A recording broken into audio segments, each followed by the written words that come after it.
बिस्मिल्लाहिर्रहमानिर्रहीम। अस्सलाम वालेकुम व्यूअर्स। आज की इस वीडियो में मैं आपको एक बड़ा रेनाउंस फीचर आजकल मार्केट में चल रहा है, T3 AC या T3 कंप्रेसर वाला AC हम जिसको बोलते हैं। ठीक है, जैसे कुछ अर्सा पहले तक हमारे कस्टमर्स मोस्टली पूछते थे कि जी इसमें ये जो AC है ये कॉपर है या सिल्वर है, फिर इसमें कंप्रेसर कौन सी कंपनी का यूज़ कर रहे हैं, या इंडोर का जो इंटीरियर लुक होती थी आउटडोर की वो देख लेते थे।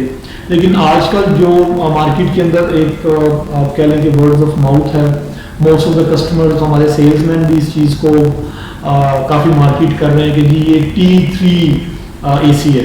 तो अब ये T3 होता क्या है, ये T3 क्या टेक्नोलॉजी है।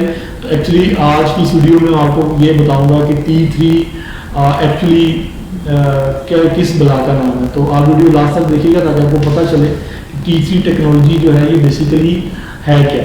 बस T3 मैं आपको बताता चलूँ कि T3 एक इन्वायरमेंट क्लास है या एक क्लाइमेट क्लास है। ठीक है, डिफरेंट किस्म की क्लास होती है। मतलब क्लास से मुराद ये कि आपके पूरी दुनिया में जितने भी मुल्क हैं, जितने भी खिते हैं, हर मुल्क में हर खिते में डिफरेंट किस्म का इन्वायरमेंट, डिफरेंट किस्म की क्लाइमेट होती है। कुछ इलाकों में गर्मी सारा साल वो ज़्यादा होती है और कुछ में सर्दी जो है वो ज़्यादा पड़ती है सारे साल। तो इसमें साइंटिफिकली आप समझ लो कि एक जो है वो क्लाइमेट को डिफरेंट क्लासेस दी गई हैं कि यार अगर इस हद से लेके यानी इस लिमिट तक अगर टेम्परेचर होगा किसी एरिया में या किसी खिते में, तो हम कहेंगे कि जी ये हमारी इस क्लाइमेट क्लास के अंदर ये चीज़ सॉल्व करती है। तो सबसे पहले आती है हमारी SN क्लास, जिसको हम कहते हैं सब नॉर्मल क्लास। इसमें 10 डिग्री से लेके 32 डिग्री तक जिन इलाकों में भी टेम्परेचर होता है, चाहे वो पाकिस्तान में चाहे दुनिया के किसी भी कोने में आप चले जाएं, अगर टेम्परेचर बिलो 32 और 10 से ऊपर होता है तो हम उसको कहते हैं कि ये SN सब नॉर्मल क्लास है, क्लाइमेट क्लास है। उसके बाद आती है नॉर्मल क्लाइमेट क्लास, जिसमें 16 डिग्री से लेके 32 डिग्री तक जो टेम्परेचर होता है उसको हम कहते हैं कि यार ये नॉर्मल क्लास है, नॉर्मल क्लाइमेट क्लास है। उसके बाद आती है जी हमारी सब ट्रॉपिकल यानी ST क्लास। इसमें 16 डिग्री से लेके 38 डिग्री तक यानी 38 डिग्री तक जिस भी एरिया में टेम्परेचर होगा हम उसे कहेंगे कि ये सब ट्रॉपिकल या ST क्लास है। उसके बाद सर आती है हमारी T क्लास, ठीक है, जिसको हम ट्रॉपिकल एनवायरनमेंट कहते हैं या ट्रॉपिकल क्लाइमेट कहते हैं। तो T जो क्लाइमेट है इसके अंदर भी T1 है, T2 है और T3 है, जिसका आजकल पाकिस्तान की मार्केट में बहुत चर्चा है जी ये T3 AC है या विदाउट T3 है। तो मैं आपको बताता चलूँ T1, T2 और T3 एक्चुअली किस एनवायरनमेंट क्लास को कहते हैं। तो T1 जो क्लास होती है जिस इलाके में 43 तक टेम्परेचर जाता है, इसमें हमारे पाकिस्तान के काफ़ी एरियाज आते हैं। अगर सेंट्रल पंजाब की बात की जाए या नॉर्थ पंजाब में आप चले जाएं, इस्लामाबाद में, पेशावर में, तो जब पीक की गर्मी होती है तो इस एरिया में जो है वो हम कह सकते हैं कि 43 तक जो है वो टेम्परेचर जाता है, यानी ये T2 class T1 class sorry इसमें जो है वो फॉल करती है।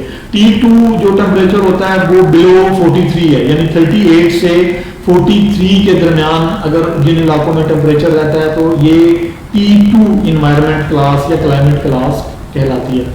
अब ये आते हैं T3 क्लाइमेट क्लास की तरफ। तो वो एरियाज पूरी दुनिया में आप कर लें, अगर मैं पाकिस्तान की बात करता हूँ तो हमारे मुल्तान में, उसके बाद जैकबाबाद, सिद्दी, ये जितने भी गर्म इलाके हैं ये आलमोस्ट T3 क्लाइमेट क्लास में जो है वो फॉल करते हैं।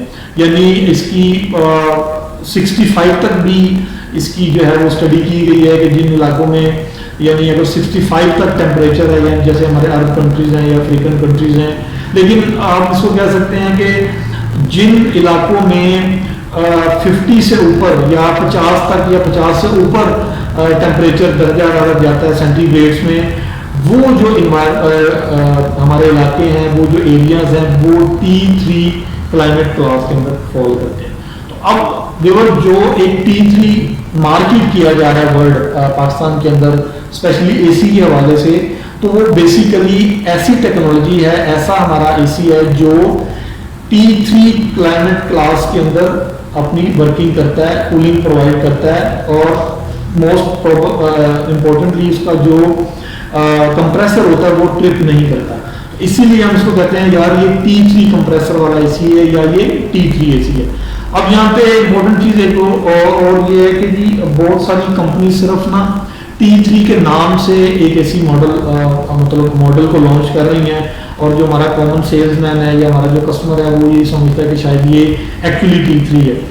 आप जब भी एसी परचेज करना चाहें, आप सेल्समैन से ये चीज़ मेक श्योर करें कि क्या इसके अंदर कंप्रेसर T3 लगा हुआ है, सिर्फ इसका मॉडल नंबर T3 नहीं होना चाहिए। और इसी तरह इनडोर के आप राइट साइड पे अगर देखें तो फीचर्स टैग लिखा होता है, वहां पे भी क्लाइमेट क्लास मेंशन होती है, तो वहां पे भी आप देख सकते हैं कि ये एक्चुअली T3 है या सिर्फ जो है वो एक मार्केटिंग टूल के तौर पे इसको यूज किया जा रहा है। बहुत कम एसी हैं मार्केट में जो एक्चुअल T3 क्लाइमेट क्लास में वर्किंग करते हैं, तो इसलिए आप जब भी मार्केट जाएं सिर्फ आप नाम ना सुने कि यार ये T3 है तो मैं इसीलिए लेने जा रहा हूँ।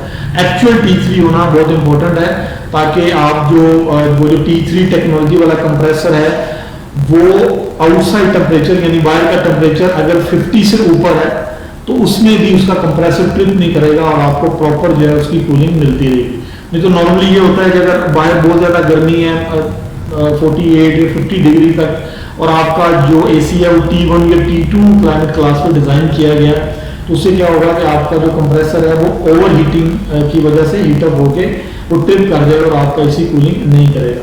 तो इसलिए ये जो T3 का शोर मचा हुआ मार्केट में, ये मोस्ट ऑफ द हमारे सेलमैन और हमारी कंपनीज इसको as a marketing tool use कर रही हैं कि जी ये T3 एसी है, T3 एसी है, लेकिन एक्चुअली ये T3 कंप्रेसर होता है जो T3 क्लाइमेट क्लास के अंदर काम करता है, जहाँ पे बहुत ज़्यादा गर्मी होती है वहाँ पे भी इसका कंप्रेसर जो है वो ट्रिप नहीं करता और हमें कूलिंग मिलती रहती है। तो इसलिए मेरी सबसे ये सजेशन है, रिक्वेस्ट है कि आप जब भी मार्केट जाएं सिर्फ T3 का नाम सुन के आपने इसी परचेज नहीं कर लेना, आपने सेल्समैन से भी मेक श्योर करना है। और जो फीचर्स टैग मैं आपको बता रहा हूँ जो इनडोर के राइट या लेफ्ट साइड पे अंदर की तरफ पेस्ट हुआ होता है, उसको भी आप जरूर जाके चेक करें, उसके ऊपर लिखा हुआ है कि T3 क्लाइमेट क्लास है, T1 है या T2 है। तो बेसिकली बताने का, ये वीडियो बनाने का मकसद ये है कि T3 जो है ये एक क्लाइमेट क्लास होती है जहाँ पे गर्मी 50 से ऊपर सेंटीग्रेड की पड़ती है, तो वहाँ पे भी ये एसी जो है वो प्रॉपर काम करता है, प्रॉपर कूलिंग करता है। तो इसलिए T3 का काफ़ी आजकल मार्केट में चर्चा है।